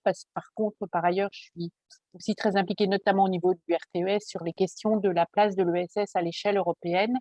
Voilà. Juste en complément de cette présentation et donc les remarques que je vais faire pour répondre à votre question sur où on en est justement de cette mobilisation de la place de l'ESS, est-ce que ça bouge vraiment dans les territoires? Elle vient un peu de l'expérience de ce que je constate au niveau le plus local que de ce qu'on observe au niveau du RTES, mais de ce qu'on observe aussi au niveau de la NCT. Donc, deux éléments de réponse. D'abord, moi, je veux complètement confirmer, et j'ai entendu la restitution des ateliers, et puis on en avait comme discuté avec Joachim, tous les signaux sont un petit peu ouverts sur ce sujet-là, et on confirme complètement que ça bouge aujourd'hui sur les territoires. Ce que j'en veux pour preuve, moi, de mon expérience la plus locale, où j'ai vu en 50 ans un changement assez radical sur l'intérêt, sur des compétences qui n'étaient pas considérées comme des compétences de notre interco, par exemple, sur des questions de transition alimentaire, d'évolution climatique. Enfin, voilà. Autant il y a quelques années, c'était des précurseurs et mettre ça sur la table d'une réunion de collectivité, c'était se faire regarder bizarrement. Autant aujourd'hui, tout le monde adhère à ce sujet. J'anime le projet alimentaire territorial du territoire où je suis élue du Pays de Langres. C'est pareil, ça a été voté à l'unanimité, le fait que la collectivité, non seulement s'intéresse, dépose le dossier, mais mette un autofinancement qui est assez conséquent sur ces dossiers-là. Et c'est des choses qui aujourd'hui sont validées donc, par l'ensemble des élus. On est sur un territoire qu'on peut qualifier plutôt conservateur, qui était inimaginable il y a quelques années. Ce que je vous décris là, alors le RTES, il y a un biais, parce que comme ça rassemble, c'est un réseau qui rassemble des intercos, des communes rurales et urbaines, des intercos, des régions, des départements, mais qui ont un intérêt pour l'ESS, forcément le prisme il est un peu décalé. Mais enfin, quand même, on est passé en un an de 120 collectivités à plus de 160, on approche les 170. Donc on voit bien qu'il y a un vrai intérêt pour ces territoires. Et puis, mais j'aurai l'occasion d'y revenir à titre professionnel, au niveau de l'agence, on le constate aussi, on voit bien de l'affluence et les projets de territoire qui remontent au jour d'aujourd'hui prennent en compte ces questions, ces nouvelles façons de faire et d'autres relations aux citoyens. Alors, pour compléter ma réponse, peut-être que, ce qui peut vous intéresser, c'est comment ça s'explique, ça, en fait, maintenant qu'on a confirmé le phénomène. Et puis aussi remarquer que non seulement il y a un phénomène qui vient des territoires, mais il y a une institutionnalisation de cette question, ce qui est quand même intéressant à remarquer aussi, même s'il ne faut pas crier victoire trop vite. Moi, l'explication qui est peut-être basique et pas très originale, que je fais pour cet intérêt, c'est que la conjugaison des crises, alors bien sûr environnementales qu'on voyait monter, mais aussi démocratiques, hein, la relation de l'élu aux citoyens, et puis je parlerai de la crise sanitaire après, mais aussi des transitions digitales, hein, le numérique. Pour moi, le rapport au numérique a beaucoup d'effets négatifs, mais change quand même aussi la capacité de mobilisation des citoyens et du coup la relation de l'élu à les citoyens. Donc c'est vraiment la conjugaison, et j'insiste sur le mot conjugaison, le fait qu'il y ait des transitions et des crises de différentes natures qui remettent en cause complètement nos repères, qui vraiment interrogent et amènent obligatoirement à penser dans une nouvelle façon d'agir. Et moi, je trouve qu'en tant qu'élu, j'ai l'impression de ressentir qu'on a une sorte d'espèce d'empêchement d'agir, de paralysie. On est un peu comme tétanisé devant toute la vitesse de ces mutations, de ces transitions, et puis l'incapacité de répondre avec les outils habituels. En fait, c'est pas les problématiques qui sont face à nous quand on est élu, ça se résout pas par la construction d'un nouveau bâtiment. Alors bien sûr, on peut construire une maison de ceci, une maison de cela, mais ça résout pas le problème, quoi. Donc il faut bien se poser des questions sur comment on peut faire autrement. Et là, on se rend compte qu'avec les seuls outils des collectivités, on ne sait pas faire. Donc, on est bien obligé de regarder un peu en avant les territoires qui ont été précurseurs, comme je pense, évidemment, vous avez en tant que voisin le territoire chez Jean-François Caron, Los-Anguel, excusez-moi, voilà, mais je pense à Bio-Vallée dans la Drôme, je pense au territoire de Figeac, je pense au Choletais, enfin, on sait bien, il y a à Lons-le-Saunier, il y a une quinzaine de territoires qui ont quand même pris de l'avance depuis 10 ou des territoires dans le Cantal, le plateau des Mille Vaches aussi, qui ont pris de l'avance sur ces sujets-là, mais qui aujourd'hui essaiment à grande vitesse et qu'on va regarder. Et puis on se rend compte en allant regarder dans ces territoires-là, c'est que c'est souvent des outils de l'ESS qu'ils avaient mobilisés parce que ça amène de la transversalité, voilà. Donc bon, et puis après il y a le phénomène de la crise sanitaire qui est un peu la cerise sur le gâteau, qui là, en quelques mois, a provoqué une remise en question des choses, une accélération des questionnements, à la fois aussi l'occasion de se poser un petit peu, même si je ne crois pas au monde d'après et que je ne suis pas dans cette illusion-là, mais quand même, ça a fortement secoué le cocotier d'un univers qui était déjà totalement en perte de référence. Et pour compléter ma réponse, ce que je veux dire, et là du point de vue LCT, mais ce que je constate aussi du RTS, c'est que du coup, face à l'ampleur de ces mouvements-là et des territoires qui bougent, l'État et les institutions les plus classiques s'intéressent à ça. Aujourd'hui, la MCT s'intéresse aux transitions. L'État vient de pondre un outil qui est diffusé sur tous les territoires qui font des contrats de relance et de transition écologique. Et moi, l'expression vient de pondre n'est pas très heureuse, mais vient de proposer un outil. Alors, je ne suis pas naïve et ça reste un outil préfectoral avec une culture un peu techno. Mais quand même, l'ambition de cet outil, elle est quand même très, très novatrice par rapport aux outils de l'État. On a fait un webinaire sur le sujet avec le RTS. C'est la première fois où l'État dit il faut qu'on colle vraiment au projet de territoire, il faut être dans une logique plus ascendante, il faut être dans une logique partenariale. Ça ne va pas se faire d'un claquement de doigts. La culture techno, elle est encore présente, y compris la culture des préfets. Mais quand même, c'est des pierres dans l'édifice qui bougent les choses. Et aujourd'hui, une agence comme celle où je travaille, l'Agence nationale de cohésion des territoires, s'intéresse fortement à l'économie sociale et solidaire. Donc, c'est quand même des signaux qui sont assez intéressants. Voilà, je ne sais pas si ça répond à votre première question, mais c'est les éléments que me semblaient importants. Non. Et du coup, en rebond, études, observations, analyses des 15 premiers territoires, les enseignements nous intéressent. Du coup, quels sont les enseignements? Ou plus globalement, quels sont les éléments à prendre en considération? Donc là, on est plutôt en train de s'adresser à tous ceux qui ont envie de développer ce processus particulier de développement endogène sur les territoires. À partir de ces 15 premiers territoires qui sont partis un peu en avant, c'est quoi les enseignements? Quels sont les éléments à prendre en considération quand on veut fonctionner comme ça sur son territoire? Est-ce qu'on parlait du temps long tout à l'heure? Est-ce qu'effectivement, on peut valider que le temps long est essentiel? Est-ce que la montée en compétence d'un certain nombre d'acteurs multiples sur le territoire, c'est aussi un élément essentiel? Qu'est-ce qu'il faut prendre en considération? Alors, je vais répondre peut-être de manière un peu frustrante à votre question. J'ai entendu le retour des 3 ateliers et je pense que tout a été dit. Je ne vais rien apporter de très nouveau sur ces sujets-là. Les points saillants qu'il faut prendre en compte, vous les avez bien détectés. Le temps long, j'ai noté faire avec et pas faire pour la gestion du temps, la question d'avoir une autre organisation du partage de pouvoir, être dans d'autres postures d'écoute, comment on fait pour écouter les initiatives citoyennes, comment on fait pour organiser le dialogue citoyens et collectivités, comment la question du droit à l'expérimentation qui est intéressante, effectivement. Hein. Donc, je pense que les ateliers ont bien mis à jour tous les… À mon avis, vous ne vous êtes pas trompé de débat et les leviers pressentés comme importants, c'est ceux qu'on constate aussi. Moi, je vis aussi ma petite expérience sur mon territoire, mais aussi, encore une fois, c'est ce sur quoi on essaie de travailler au RTS parce qu'on les sent comme des leviers. Et et puis aussi au niveau de l'agence. Alors, je vais en reprendre 4, mais qui, encore une fois, ne sont pas nouveaux par rapport à tout ce qui a été cité dans les ateliers, et qui me paraissent comme particulièrement importants. Euh, la question de la coopération entre les acteurs, euh, elle est vraiment… je pense qu'il faut prendre ça en compte. Le problème qu'on a, c'est qu'il faut passer de la logique dans le dialogue notamment avec les collectivités, d'investissement à la logique d'accompagnement et de la place de l'ingénierie. Et ça renvoie à la question du temps, parce que ça prend effectivement du temps. Mais organiser le dialogue entre les acteurs sur un territoire, mettre les acteurs autour de la table, on a trop souvent tendance, on a eu trop souvent tendance à penser que c'était un à côté, alors que c'est un objectif en soi et que le projet se fait avec cette coopération. Donc, la question, apporter du soin à la gouvernance d'un projet, à quelles sont les instances qu'on va mettre en place, à comment on anime ça, c'est des choses essentielles et c'est pas juste un plus par rapport au projet, quoi. Et ça, l'intégration de ça, mais sur les territoires et les témoignages, que vous m'avez largement expliqué, les 3 témoignages qui ont alimenté vos débats cet après-midi, je pense que l'ont bien compris. Mais je pense que voilà, il y a un enjeu, c'est de bien prendre ça en compte et ça renvoie à de la question du temps. Alors, il n'y a pas que la question du temps, moi, là-dessus, sur laquelle je veux attirer votre attention, c'est aussi la question des compétences. Ça ne s'improvise pas. Je veux dire, il ne suffit pas de dire on veut travailler avec les citoyens, on veut être dans le dialogue, on veut être dans la co-construction. La volonté ne suffit pas. La volonté et la volonté politique, elle est essentielle. Il ne faut pas la négliger, mais je crois qu'aujourd'hui, elle bouge parce que les élus sont quand même largement secoués sur leur légitimité et leur reconnaissance et qu'ils cherchent d'autres solutions, c'est ce que je disais tout à l'heure.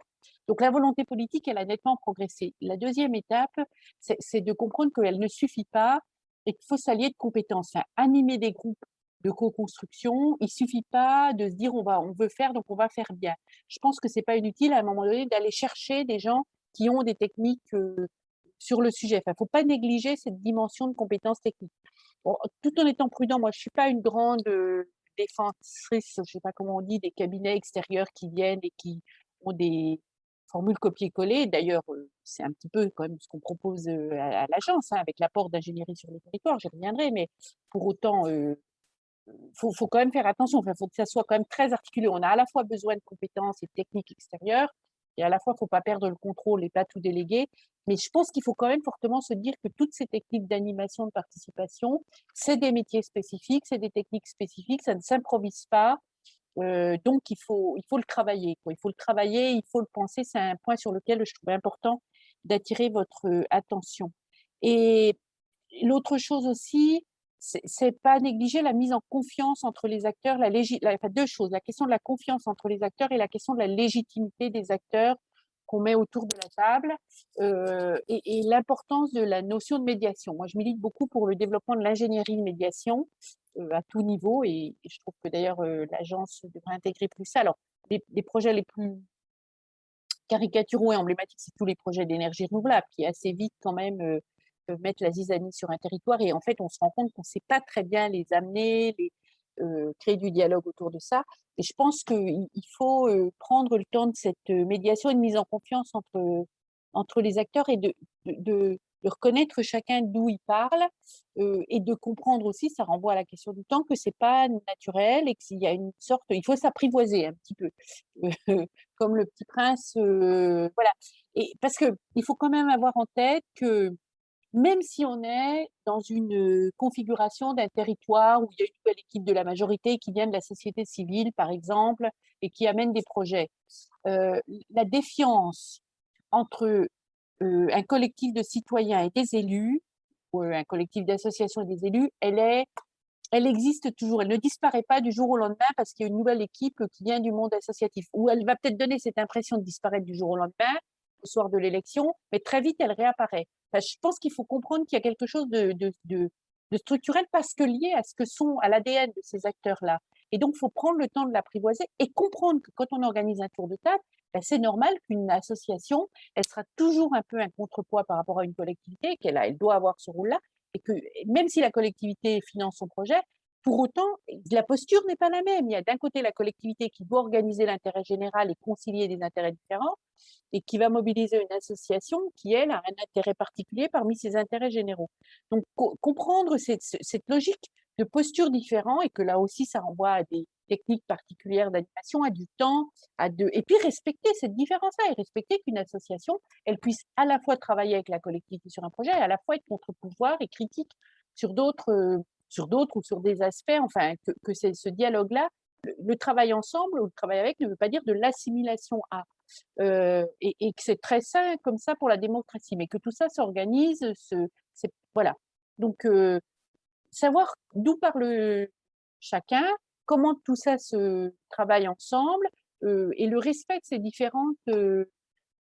ces différentes postures est quand même vraiment à prendre en compte et pas négliger. Donc, le fait que, voilà, je pense que peut-être il y a des gens autour de la table qui l'ont vécu, mais que du jour, même si on vient fortement du milieu associatif, même si on est dans une logique de transition écologique, du jour où on est élu, on prend une autre casquette qui d'emblée suscite la méfiance auprès d'un certain nombre de citoyens parce qu'on est passé de l'autre côté d'une certaine manière et que tout ça Il y a une méfiance, surtout dans la société actuelle, un peu structurelle à la fonction même d'élu.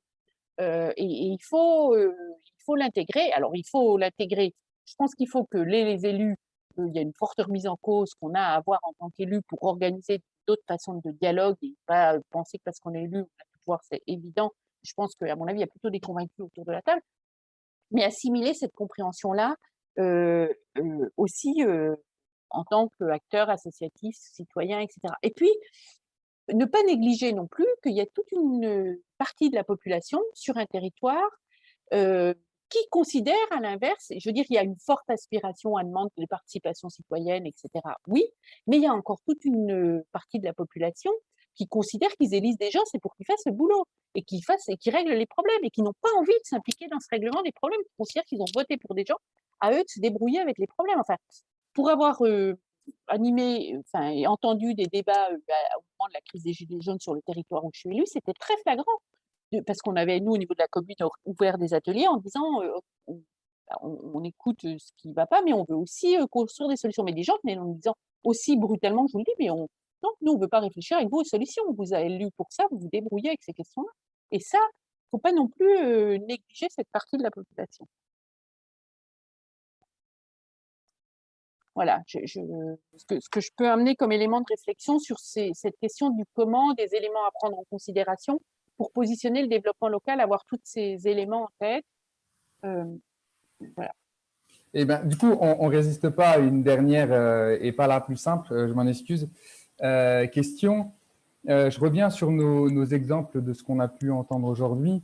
On voit bien tout de même que construire un tiers-lieu à l'échelle du village, un tiers-lieu au village devient un tiers-lieu dans son ensemble, construire un récit ou renouveler le récit où historiquement on est plutôt sur des industriels qui développent le territoire et les récits d'aujourd'hui et de demain, c'est plutôt les citoyens, ou même encore construire une société coopérative d'intérêt collectif sur un territoire où on n'y est pas habitué, avec un changement de posture pour chacun, y compris de la collectivité qui prend une place dans la création de cette entreprise, dans la gestion de cette entreprise, dans le financement de cette entreprise, on voit que ce n'est pas simple du tout.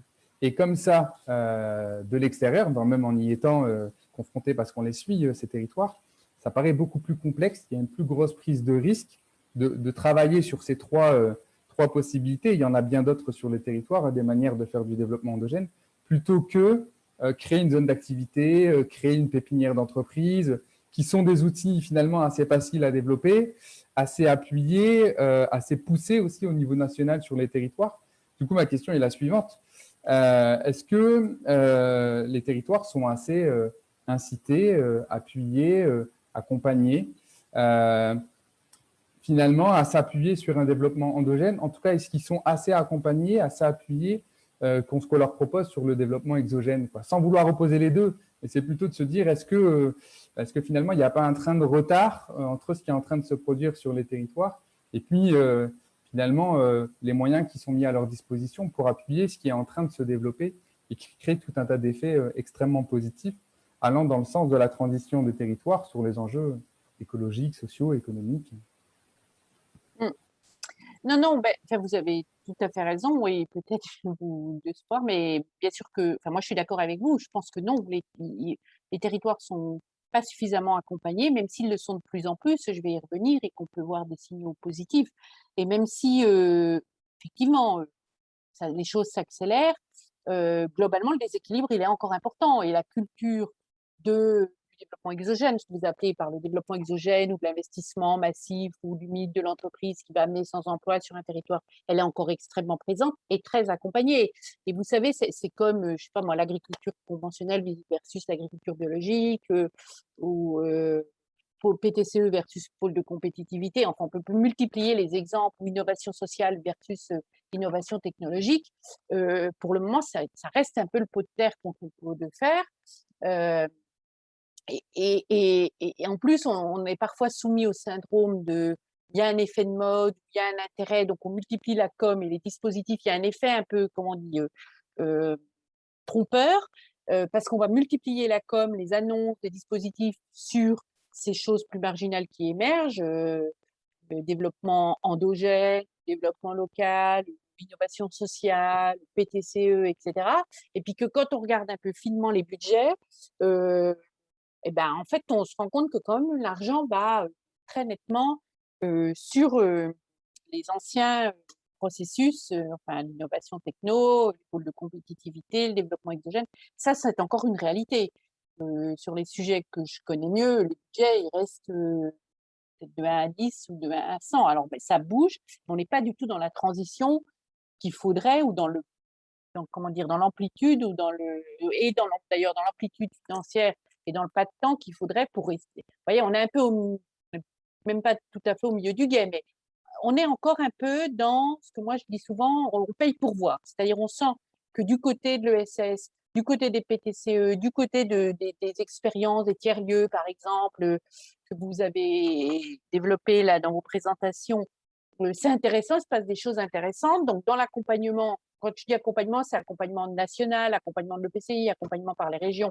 On se dit, bah oui, il faut mettre de l'argent là-dessus, on communique beaucoup, mais on ne met pas beaucoup d'argent finalement. Donc, on donne un petit peu de moyens pour faire. Alors, soit du coup, on passe par des appels à projets extrêmement sélectifs, voilà, soit on saupoudre les moyens. Donc, ça, ce n'est pas satisfaisant. Le constat, c'est encore celui-là. Enfin, donc, voilà. Bon, maintenant, on ne va pas essayer de rester à ce constat-là qui est un peu décevant, mais c'est quand on est en période électorale, tant des départements que des régions, puis on sera bien en période électorale nationale, je pense que ça vaut quand même le coup d'interpeller là-dessus et de ne pas se contenter des effets d'annonce. Je pense que l'analyse sur les budgets régionaux, elle est quand même assez facile à faire, par exemple, et elle peut être éloquente, c'est-à-dire quand on vous annonce qu'une région ou un département, il dit on met X millions ou X milliers d'euros sur ça, ok, très bien, mais vous mettez combien sur le reste? Je pense que c'est très intéressant et instructif de poser systématiquement l'autre question pour faire relativiser, parce que sinon, ça ne parle pas, dès qu'on est sur des dizaines de milliers d'euros ou des millions d'euros, ça parle de toute façon pas, enfin, ce qui compte, c'est de relativiser. Donc, je pense que c'est important de regarder ça d'un peu plus près. Pour autant, je ne vais pas avoir un discours négatif, ça avance quand même, il y a quand même des outils d'accompagnement. Bon, d'abord, au niveau des réseaux d'acteurs, il y a une vraie multiplication des réseaux d'acteurs. Donc, en tant qu'RTVS, je vais rappeler, on est un peu installé dans le paysage et je pense qu'on fait notre part en matière de production de ressources, de mise en réseau et de transfert, mais ça reste très modeste. Hein. Je vous ai dit, on rassemble bientôt 170 collectivités. Je vous rappelle que l'échelle en France, c'est, enfin, si on additionne communes, interco, donc 31 000 communes, 1500 interco, 14 régions et puis 90 ou 100 départements avec l'outre-mer. Donc voilà, à l'échelle. Hein. Donc on ne présente pas grand-chose finalement. Mais bon, ça a le mérite d'exister, d'essaimer, voilà. Mais il n'y a pas que nous du tout. Hein. les territoires, je pense à territoires en transition, fabrique des transitions, le réseau des tiers-lieux, enfin bon, voilà. Donc les réseaux d'acteurs se multiplient et donc du coup, ça veut dire qu'il y a quand même des multiplications des outils pour les acteurs, des ressources, des exemples, des outils en ligne, des webinaires avec la crise sanitaire. Donc c'est quand même de plus en plus facile, je veux dire, et on n'est plus que sur les 15 ou 20 territoires précurseurs pour aller chercher quand même de l'aide, de l'appui, voilà. Donc ça, c'est quand même à prendre en compte.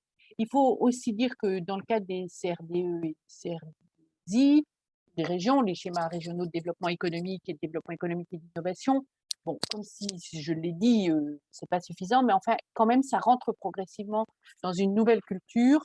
Et donc, il y a là aussi matière à avoir des outils qui se trouvent et qui se traduisent. Et puis, l'accompagnement de l'État se développe aussi. Donc là, je vous parle en tant qu'Agence nationale de cohésion des territoires. Je l'ai dit un petit peu tout à l'heure, mais on prend en compte, on soutient aujourd'hui la fabrique des transitions. On a un dispositif territoire en commun qui accompagne justement tout ce genre de processus et de territoires.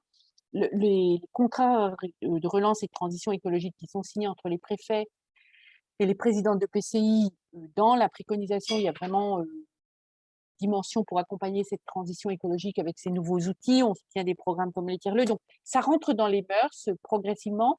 Mais pour aller au bout, et ça, c'est Yannick Blanc, préfet Vaucluse, qui le dit beaucoup mieux que moi, je veux dire, il faut prendre l'État au pied de la lettre. Et donc, il faut vraiment que l'État a envoyé quelques signaux allant dans ce sens-là, commence à reconnaître ces dynamiques-là. Mais je pense que en tant qu'acteur, soit à l'échelle d'un bassin de vie, soit acteur de l'ESS, soit il faut vraiment mettre le paquet et dire à l'État, ben voilà, nous, on sait qu'il y a des initiatives, que c'est encouragé, on en veut sur notre territoire, on veut que dans le contrat de relance et de transition écologique, ça soit pris en compte.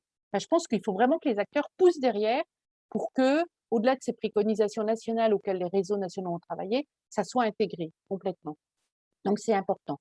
Et puis, la dernière chose que je voudrais dire, c'est la question des outils financiers. Il faut aussi dire qu'actuellement, les outils financiers d'aide des collectivités auprès des acteurs, ils ne sont pas adaptés du tout, puisqu'aujourd'hui, c'est soit la subvention, et en fait, là, on aide un acteur pour ce qu'il fait, on en avait largement parlé dans le cadre de la commande publique la dernière fois, soit un acteur lance, une collectivité, lance un appel à manifestation d'intérêt, ou enfin, lance un marché pour rendre un service, et ça, c'est pas du tout adapté, parce que tous les processus qu'on dit d'accompagnement, ils sont dans l'entre-deux. Aujourd'hui, il y a l'appel à manifestation d'intérêt qui est un petit peu dans l'entre-deux juridiquement, mais on manque cruellement d'un outil juridique qui permettrait un accompagnement et qui permet d'accompagner juridiquement ce dialogue permanent d'un projet tout au long, enfin, chemin faisant, et aussi en transversalité. Les outils juridiques et financiers dont on dispose aujourd'hui, ils sont faits pour accompagner des projets bien ciblés, précis, et pas ces processus et ces dynamiques. Donc, il y a un vrai travail à faire là-dessus. On milite au niveau du RTES pour réouvrir le chantier que Bercy essaie de tenir fermé à double tour. Parce que, à mon avis, c'est l'enjeu juridique, y compris d'ailleurs pour le travail au niveau européen, parce que Bercy se retranche derrière les questions européennes un peu abusivement pour éviter d'ouvrir ce chantier-là.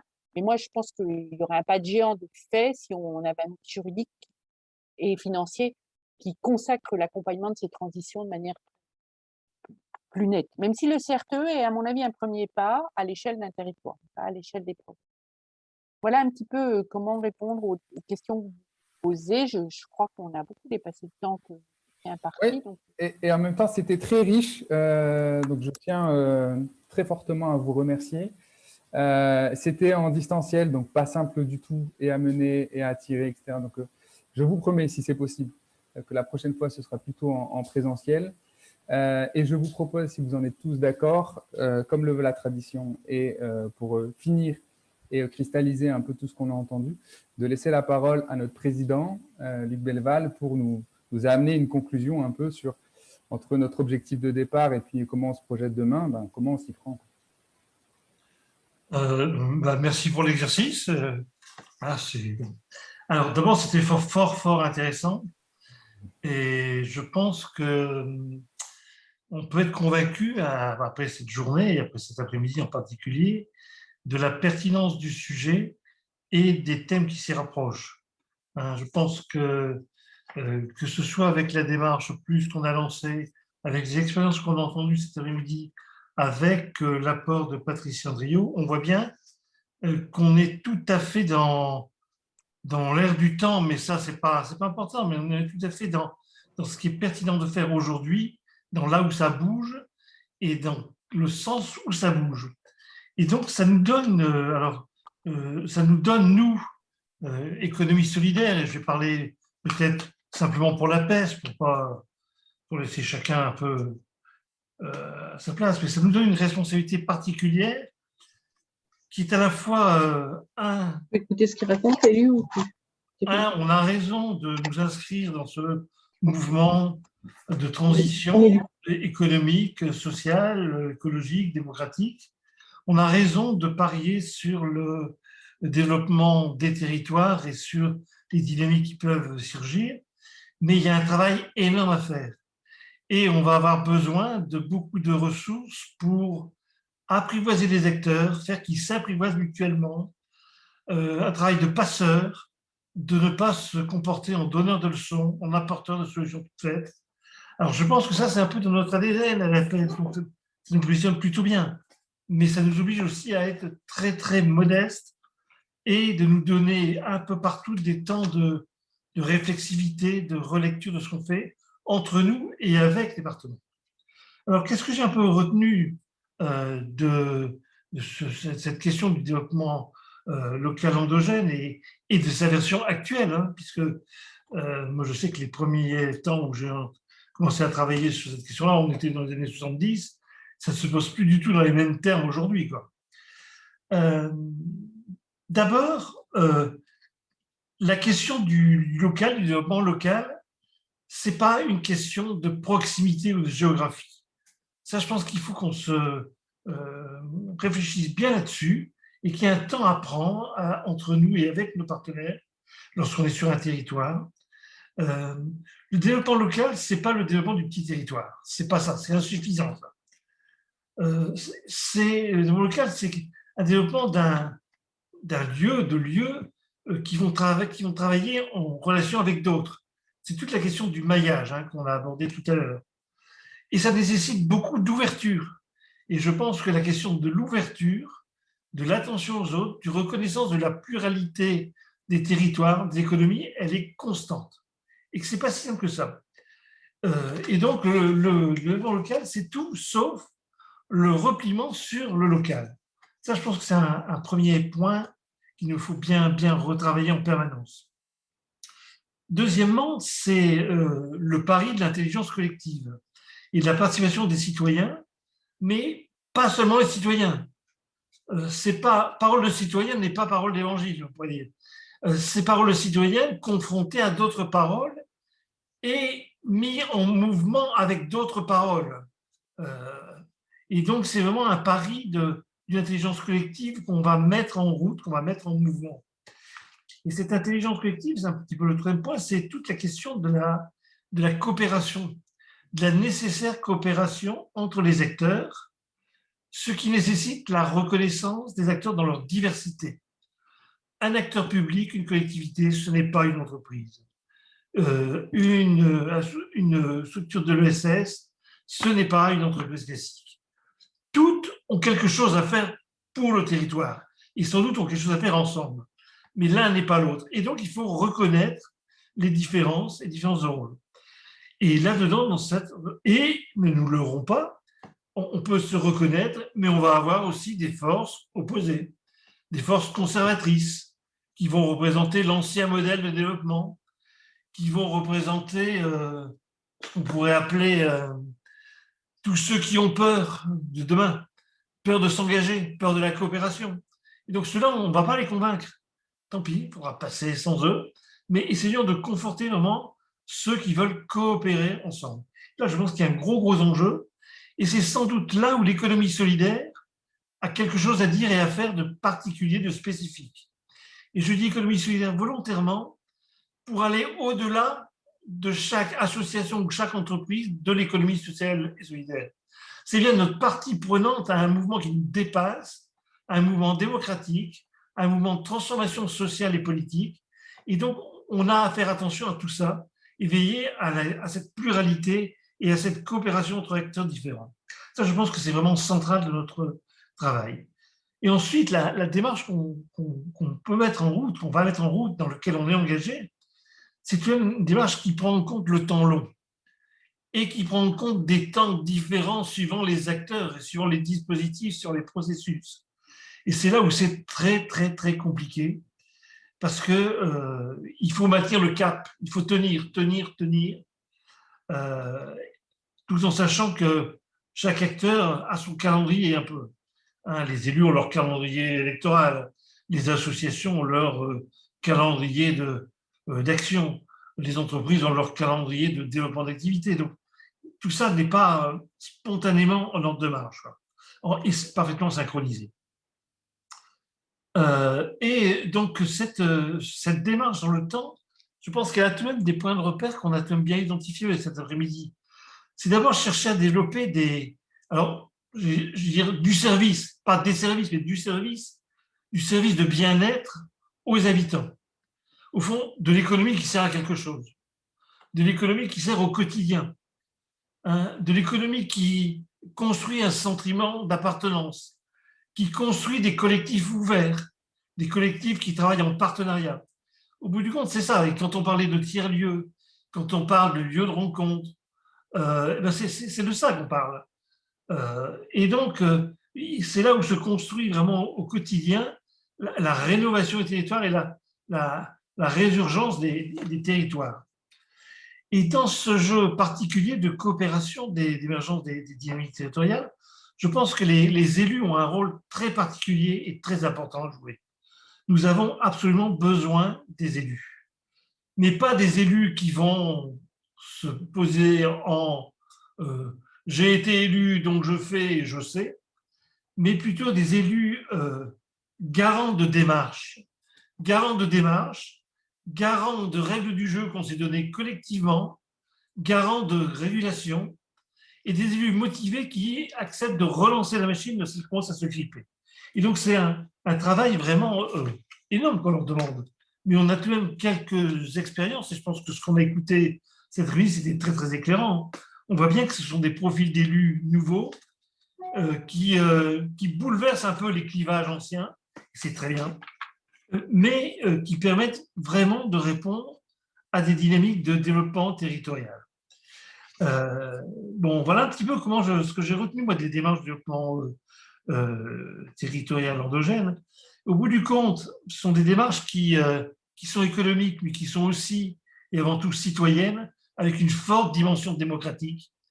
Et c'est peut-être là où on a aussi un rôle de rénovation de la politique.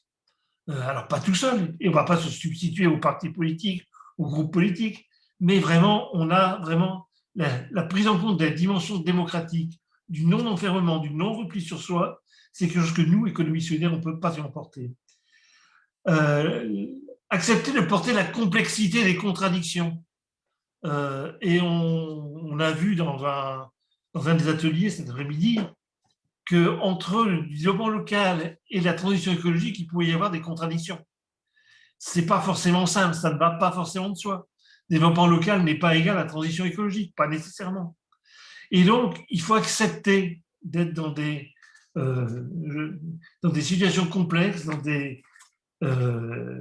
des choix complexes, et d'être toujours dans l'à peu près. Et donc ça, c'est une deuxième pointe. Et enfin, pour terminer, c'est faire reconnaître la pluralité de l'économie.